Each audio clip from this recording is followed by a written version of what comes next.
Welcome to Right Now with Scrivener, where writers talk about how they work, how they develop their ideas, and how they use Scrivener, the app built for long-form writing projects.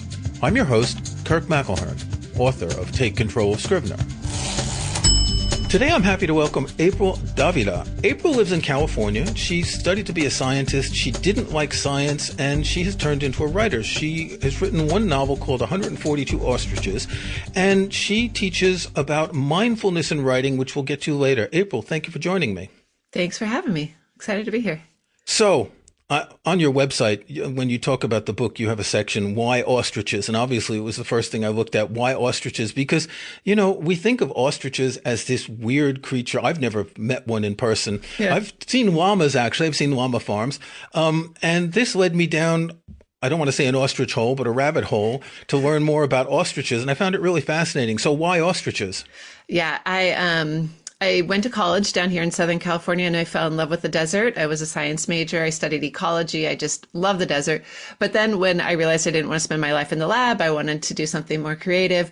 I re-enrolled in a master's program for writing. And for graduation, we had to do the first draft of a novel. So I knew I wanted to set it in the desert. But when I started writing it, it was very loosely based on my mother's experiences growing up on a dairy farm. I was very intimidated about trying to write a dairy farm because there are actually a fair number of dairy farmers in the world who would know if I got it wrong. And the whole desert thing, I asked my mom, would there ever be a dairy farm in the desert? And I think she actually laughed out loud. She was like, no. I was being stubborn. So I Googled farm Mojave and this ostrich farm popped up. It was 50 miles from my front door. So I pitched it as a travel story because that's what you do when you're a writer. You never go anywhere without pitching it first. And I went out there and I did a story on this ostrich farm and I just fell in love with the place. I got out of my car and one of the ostriches, I wrote her into the story. She's Abigail in the story, but there's this one that was not in the enclosure and she came right up to me and terrifying. They're terrifying birds. They're like 9 feet tall. They have these killer claws, but they also are really graceful and beautiful and these Lancome eyelashes. They're big, blinky eyes. And I as soon as I arrived, I said to myself, this is the perfect setting for a story about family. Cause it's all in my mind, family is very much about handling the contradictions, right? You can love someone intensely and they really piss you off, or you can miss them and then they show up and you're like, oh, I wish you would go away. That family is complicated like that. And these birds just seem to symbolize it so perfectly that I ran with it. And the guy who ran the farm was very nice. I think he might have been a little lonely because every time I went out there to ask him a few questions, we would end up talking for 2-3 hours. And he told me, most of the plot points, it very gradually became less and less my mom's story and just basically the plot points that he told me of things that had happened there on the farm. That's really interesting because I'm sure you searched if anyone else had written a novel about an ostrich farm, and there probably aren't any. Although in Australia, aren't ostriches quite common? Ostrich farming? So Australia and South Africa are the two other big places where they tend to happen. But there are not a lot of books. No, I found a couple nonfiction books. There is one book. I don't know. I didn't find anything that was very compelling. So I thought, this is good. This is a little niche I can write a story into. So I had a memory that a Christmas or two ago, I actually saw an ostrich egg in my supermarket. Yeah. Is there a big demand for ostrich eggs? No. And this is one of the fun things about writing this book is that I did fudge a few things and things like originally most ostrich farms are meat and leather farms. It would be almost impossible to make a living on eggs alone. Apparently ostrich meat was once marketed as the other red meat. Yeah. It had a moment in the 80s because it's very lean. And apparently the leather's very good for soccer shoes. It had a moment, but the moment kind of came and went. And so there's not a huge market. It's mostly novelty. You'll find them in the desert in Nevada at the Las Vegas buffets. You'll find slices of hard boiled ostrich eggs. They're for fun, but it's not a huge market. And frankly, I don't think the proposal, what I put in my book would actually be a viable business model. But I feel like no one's ever called me out on that, so I figure, just let that one slide. One other thing I found is when I searched on Amazon UK, I found that I can buy an ostrich egg incubator for 6,000 pounds. So I'll keep this in mind if I ever want to go into farming. Yeah, the problem would not be the incubator so much as where do you put them once they're born. They grow to full size within like 10 months. They are big birds. Yeah. So the novel starts out a bit sadly. In the first page is, well, actually, the first paragraph, there's an accident, which turns out to be a suicide. Yes. It's left a little ambiguous, but in my mind, yeah, it's a suicide. The grandmother character, my main character, Tallulah, she's been taken to live with her grandmother because her mother's doing a terrible job. And I always saw the grandmother as seeing this. She went and got her granddaughter thinking, I'm going to do better this time. Right. I didn't do a good job with my daughter. And so now she's a terrible mother. I'm going to step in and I'm going to make it right. And then it doesn't go as she'd planned. And as humans do, we just repeat our old patterns, and she falls into all the same old rhythms and finds herself exactly where she was when she was a bad mother 30 years ago. And so I've always seen the story. You learn very quickly in the first few pages that Tallulah, the main character, is planning her out. She wants to get off the farm. She wants to leave, very much like her mother did. And so I always saw the grandmother as slipping into depression around the fact that she feels really stuck in her life. And none of this is on the page. This is all like backstory that it unfolds in pieces. But that was one of the main questions I often got, because she dies in a car accident. And I never explicitly say it was a suicide. It's listed as more of a question in the book. But in my mind, I always saw it as an impulsive moment, that she is dealing with depression and that she just doesn't want to live this life anymore. And so she swerves into an oncoming truck, and then the book actually starts with, there's been an accident. So the book does deal with some tricky topics. There's some, it's like substance abuse, particularly with the uncle character. But I don't spend too much time on that. I liked Grandma making her exit even before the story started, and then leaving her kids and her grandkids to deal with, like, how do you deal with uncertainty when someone exits your life that way? And I was really interested in exploring how the middle generation all dealt with their mom's bad parenting. The brother has substance abuse issues. One becomes very religious.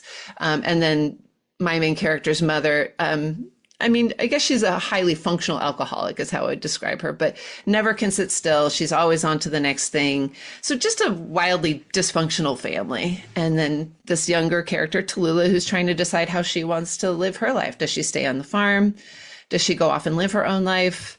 What is the responsibility when someone leaves you something that you maybe didn't, because she inherits the farm and she didn't really want it. So how do you navigate that? And she wants to go to Montana and look for fires, right? Look for forest fires.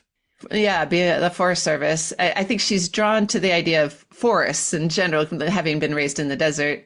She likes that idea. She's very outdoorsy. She grew up working on this farm. She's strong. She knows she can do the work, but she really wants to change the scenery. And she wants to be independent and go do her own thing. Is that a lot like you? It was based on my mom, but yeah, there's a lot of me in it. There's a lot of my family in it. The uncle is based on my uncle, had a lot of substance abuse issues. My aunt, not religious, but she is very much like I shouldn't say she's not religious. She's not like deeply religious, but she is kind of the gather everyone close kind of one in the family. She make the dinners and things like that. And my mom's an artist, and she got out of her small cow town as fast as she could and went to San Francisco and was a painter and a sculptor. And now she's moving up. She's still up in Northern California, still making art. There's a wonderful sentence very early in the novel. So what happens is Tallulah gets a phone call from the sheriff, who says, I don't want you to hear this from someone else, and immediately knows what happens. And then you say, how strange that one phone call from a man I barely knew could all but erase my grandmother from my life. That's such a brutally raw sentence coming in like that.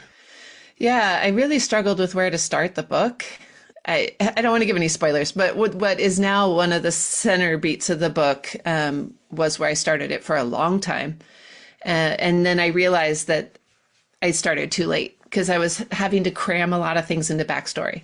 There had to be a lot of flashbacks and a lot of explaining why things were happening. And a mentor of mine read the book and she's like, you just started too late. like give it 100 pages before you get to where you think you're starting. And so that was how I ended up landing. I didn't want to actually show Grandma's death, but I thought picking up right after that, because that's where Tallulah's story really becomes interesting. But I think that's kind of the opposite. Well, I don't know. I was going to say most writers get told, cut out the first 50 pages because you've started too early and get to the point where things start happening. That's quite an interesting opposition to what writers often hear. I think I had heard that and taken it too much to heart. Of like, got to start with the like most dramatic thing. And so now I'm a writing coach and I work with a lot of writers, and very often there's 20, 30 pages of, I forget what famous author calls it, throat clearing. But that like, you kind of have to write a few pages, or Isabel Allende says she has to write 100 pages before she gets to page 1, because sometimes you just have to do that. But the opposite can also happen. So it's interesting to try to suss that out with my clients and help them figure out where their story should start. So after you got an agent, did that change the structure of the novel? Did your agent make other suggestions in terms of where to start or making big changes?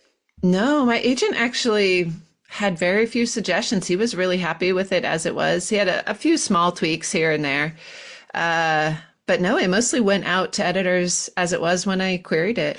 And how confident were you that this was going to be published? So if you wrote this as part of your creative writing master's, was it? Yeah. How confident were you that you would get this novel published afterwards, or that it might just be your first attempt that would go in the proverbial drawer until you start another one? I was never really excited about spending that much time on a novel that would sit in a drawer. I was pretty determined to get it published.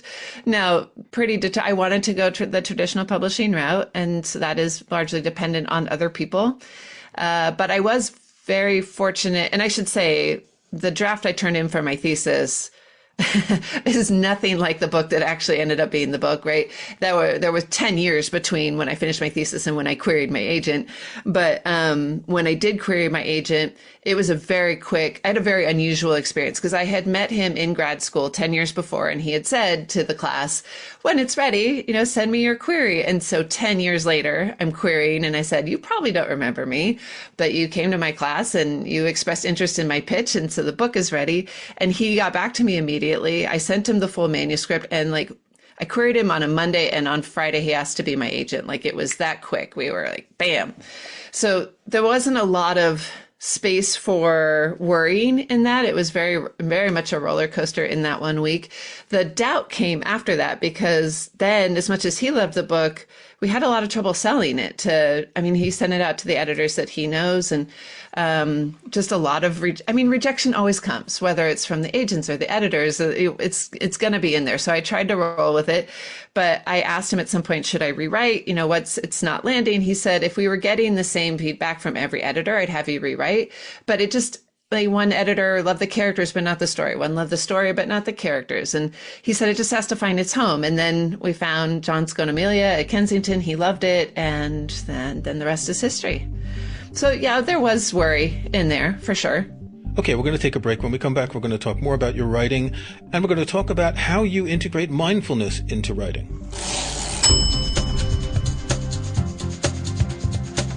Writing a book, screenplay, or even a long article is a juggling act. You need to find the right words and the right structure, keep track of research, and refer to notes. Tailor-made for long writing projects, Scrivener is the go-to app for writers of all types. Scrivener combines a typewriter, binder, and corkboard in a single app. A project outline makes it easy to get an overview of your work and flip between sections. Refer to research alongside your writing, and just drag and drop to rearrange your work. Write in any order in sections as large or small as you like, and let Scrivener stitch it all together when you're ready to share your words with the world. With Scrivener, you'll find everything you need to start writing and keep writing. Scrivener is available for Mac, Windows, iPad, and iPhone. Download the free trial from scrivenerapp.com. Right now, with Scrivener listeners can get a 20% discount with the coupon code PODCAST. That's scrivenerapp.com. Okay, so you published your first novel, and I notice on your website that you say that when I first started out, I was working full time and had two little kids. I got up every morning at 5 a.m. to write before starting my day, and it was exhausting. It was. I hear that often when I interview authors on this podcast for their first novel that they wrote on a kitchen table. If you read Stephen King's On Writing, that's how he started writing his stuff. And that's, the template for writers who are doing an hour here, an hour there. How did you manage to balance that to finally get it finished? Because a novel is a long haul project, and it's really hard to do it in little bits, isn't it? It is, and yet the little bits are really important. So those 5 a.m. writing sessions, maybe 500 words a day, maybe. And then what I tried to do is once or twice a year, carve out a long weekend. And I'm lucky to have a very supportive spouse. And I would just get the cheapest hotel room out in the desert somewhere, go by Trader Joe's, get a bag full of microwave burritos and Red Bulls and just lock myself in the room and read the whole thing through. And then, do as many edits as I can do. And I would just dive in. And there's not a lot of opportunity for that. And that doesn't work well if you haven't been doing the regular check-ins with it, if you're not writing consistently on it, because that writing consistently, even if it's just half an hour a day that you're touching base with it, it keeps it working in your brain so that when you do have a big chunk of time, there's no ramp up period. You're not wasting half of that weekend just trying to remember what you were writing. So I think both are important, the everyday chipping away at it and the occasional step back, look at the whole thing, assess where it's going. Is it working? Do you like it? You do a lot of work around mindfulness and writing. And you mentioned before we started that you've got a nonfiction book coming out, which is called... It's called Scribbling Buddha, 6 Ways Mindfulness Can Help You Write More, Suffer Less. Was that Scrivening Buddha or Scribbling Buddha?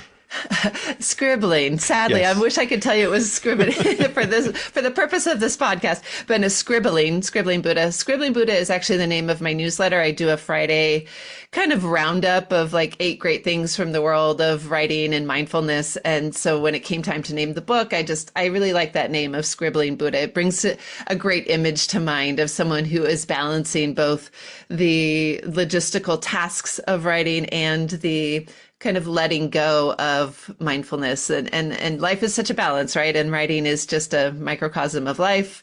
And off topic there, but so the reason I wrote the book is that my writing career didn't really take off until I had started meditating regularly. And at first, when I looked back and I was like, what did I do differently? I was like, well, it couldn't be whatever, that couldn't be it. But when I really stopped and looked at the things that I'd gotten better at in my writing, they were all nurtured and directly related to my meditation practice. So things like being able to find really deep focus, things like being able to get comfortable with discomfort so that you can write really awkward or painful scenes.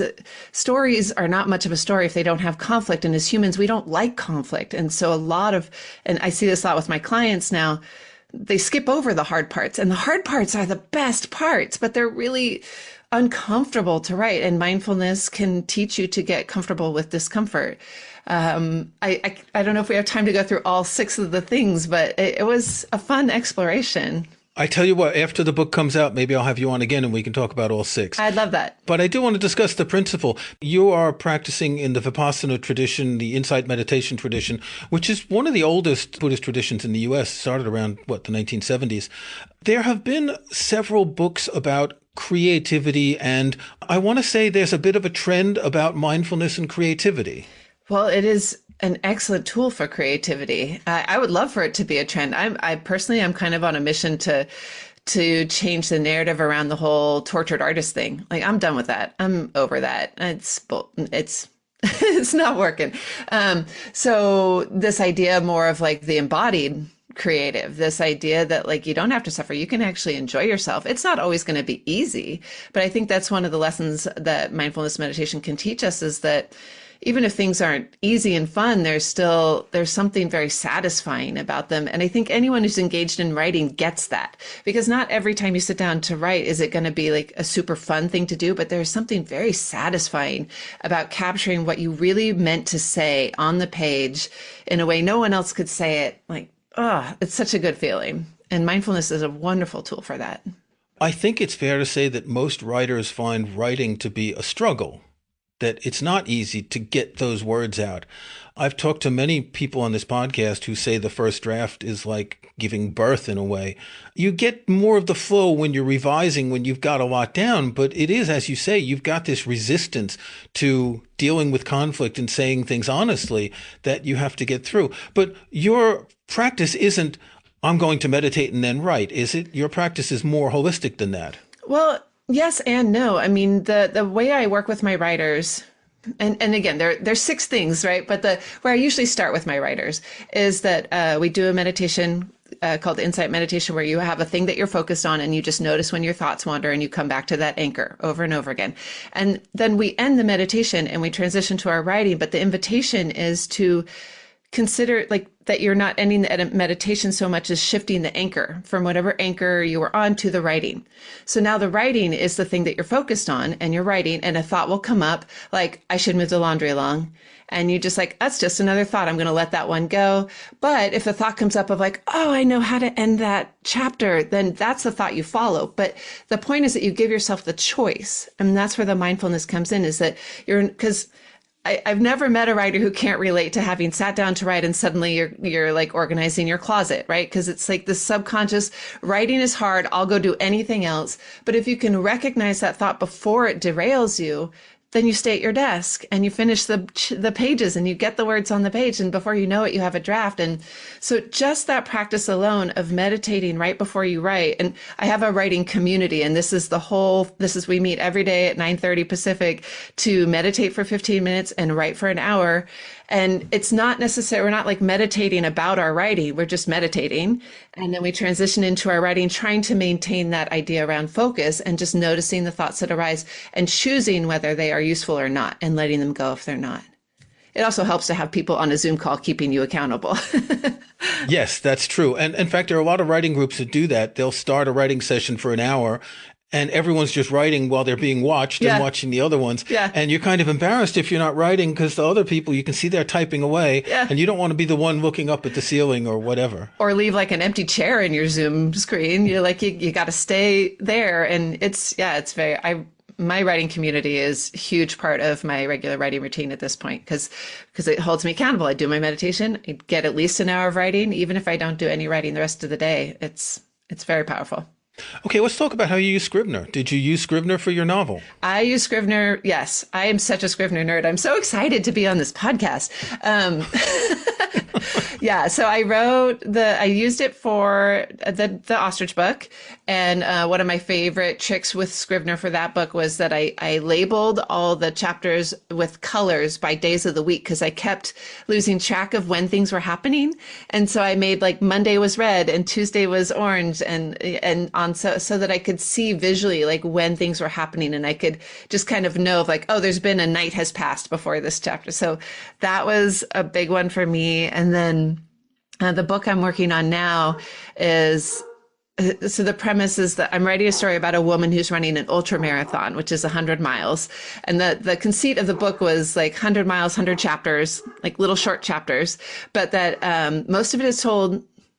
The present tense of the story is her on the trail trying to win this race, but most of the story is in flashback. And so using things in Scrivener where like this was the first project where I used the outlining mode a lot, where I can switch it into outlining mode, and I color coded like, okay, these are the scenes that are on the trail. Blue is the scenes with the flashbacks with the husband, purple are the flashbacks with the best friend. And then I can kind of see at a glance the pacing of the story. And like, is it too many on the trail without any breakup of flashbacks? Or is it too much flashback? Or is it too much about the husband up front and then not enough about it? And just, I'm a visual person. So being able to color code and move things around, I'm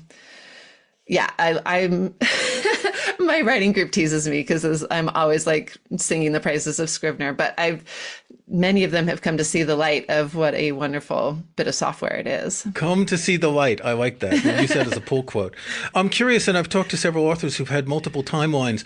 When you've been writing, have you written one timeline and then the other and integrated them? Or have you just written them organically, shifting from one to the other? For this project, I started it as a NaNoWriMo, so it was all over the place. You don't think too much about it in NaNoWriMo, you just get it on the page. And that was when I first typed it up into Scrivener.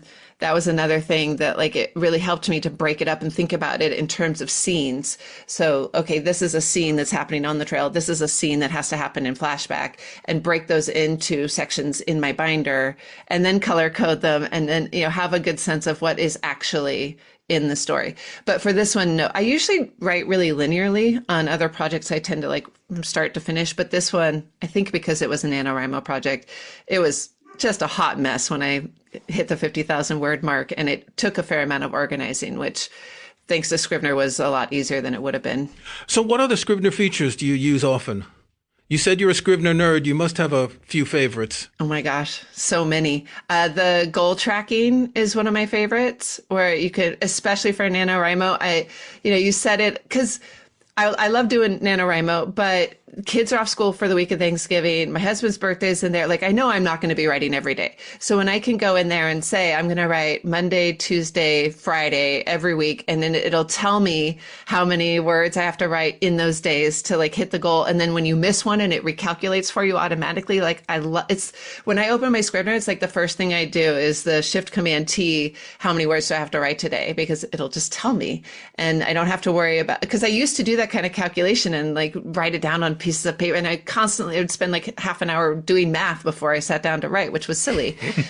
I also really like the writing history function because it keeps me honest, and I'd be I've been writing every day, and you open up writing history and it's well, I've been writing most days, and it'll tell you how many words did you write this day, this day, this day. And it'll tell you how many you remove if you've edited something as well. Yeah. And so when you get to the end of a draft, it's actually interesting because you can see, I've cut 5,000 words here, I've cut 1,000 words there, but I've added 6,000. And so you can see what sort of work you've done. And it is definitely motivating to remind you that instead of these words just being amorphous on the page, that they actually represent work. You can calculate that 1,000 words is X amount of work, and it helps you feel more motivated. It helps you, pushes you along a bit. Well, and so often when you're writing, you could write for 3 hours and feel like you did nothing. And so opening Scrivener and realizing actually, I made some progress on my project today. And for me, that's a great feature of Scrivener, because I feel often it's easy to get down on yourself as a writer, and to even just have a little bit of data to be no, you actually did some work today. So you can, hold your head high, go do the rest of your day and move forward. It helps a lot. Okay, I'd like to ask my guests to recommend a book, something they've read recently or one of their favorite books. What could you recommend? I recently just picked up one I read a while ago. I don't even remember why, but it's called A Field Guide for Getting Lost by Rebecca Solnit. And she is just such a beautiful writer. And it's funny, I'm usually more of a fiction. I really like plot driven stuff, but this book is just this exploration of what it means to get lost. And it's how getting lost is a lost art. And her writing is just exquisite. I'm really enjoying rereading it.